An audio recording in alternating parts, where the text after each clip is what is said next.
चर्चा कर रहे थे रघुवंश महाकाव्यम की, है ना। तो रघुवंश महाकाव्यम का हम प्रथम सर्ग पढ़ रहे थे और ये हमारा लक्ष्य है मित्रों की प्रथम सर्ग में 95 श्लोक हैं। कितने श्लोक? 95 श्लोक। और इन 95 श्लोकों को केवल आपको शॉर्ट्स के माध्यम से ही समझाने का प्रयास करेंगे।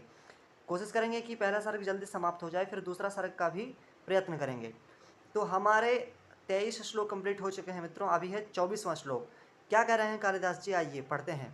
प्रजानां विनयाधानाद् रक्षणाद् भरणादपि सपिता पितरस्तासां केवलम जन्म हेतवः। ठीक है। अब तो ये ज्ञान है मौनम क्षमा सक्तो, इस प्रकार के गुण तो राजा में थे ही। और क्या क्या राजा दिलीप में गुण थे? तो कहा क्या कहे कालिदास कि सा पिता, सह राजा दिलीप पिता, वह राजा दिलीप पिता थे। किसके पिता? प्रजानाम पिता आसीत। वो जो राजा दिलीप थे ना, वो किसके पिता थे? प्रजाओं के पिता थे।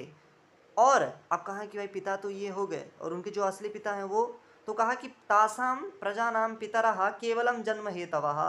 और जो उनके जो पिता असली पिता थे, जिन्होंने उनको जन्म दिए, वो केवल क्या थे? जन्म हेतु, जिन्होंने केवल जन्म दिया है, ऐसे हेतु वाले पिता थे।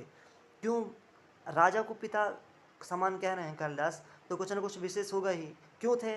तो कहा कि विनयाधानाद रक्षणाद भरणाद अपि, तीन हेतु दे दिए मित्रों।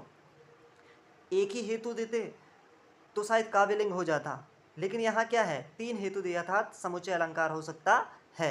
तो क्या कहा कि विनयाधानात्, विनय कहते हैं मित्रों अधीयते यत तद आधानम, आधान इत्युक्ते ज्ञान इत्यादि कराना, और विनयस्य आधानम इति विनयाधानम, विनय इत्यादि का ज्ञान कराना, विवेक का ज्ञान करवाना। तो राजा थे बेचारे, क्या करते थे? डेली सुबह शाम बेचारे क्लास लेते थे। किनकी? प्रजाओं की। ठीक है। तो क्योंकि ये विनय का आधान करवाते थे, विनय इत्यादि का ज्ञान करवाते थे, इसीलिए विनय के कारण। और रक्षणात्, अब राजा का कर्तव्य है क्या? कि अपनी प्रजा की रक्षा करना। तो रक्षणात्, रक्षा करने से, और भरणादपि, और राजा का तो ये प्रथम कर्तव्य है क्या? कि कोटे की राशन सबको बांटो, है ना। तो भरणातपि, भरण करने से, मतलब भरण माने पालन पोषण करने से, जो प्रजाओं, तो जो राजा दिलीप थे वो क्या? प्रजाओं के पिता थे। और तासाम पितरः, तो जो और जो प्रजाओं के असली पिता थे वो केवल क्या थे? जन्म हेतवः आसन, आसन। तो उस प्रकार से जन्म हेतु के ही थे। दोबारा अन्वय कह रहा मित्रों, सुन लीजिएगा कि विनयाधानात् रक्षणात् भरणादपि सा राजा दिलीपः तासां पिता आसीत्, तासां प्रजानां पितरः केवलम जन्म हेतवः आसन। ठीक है मित्रों।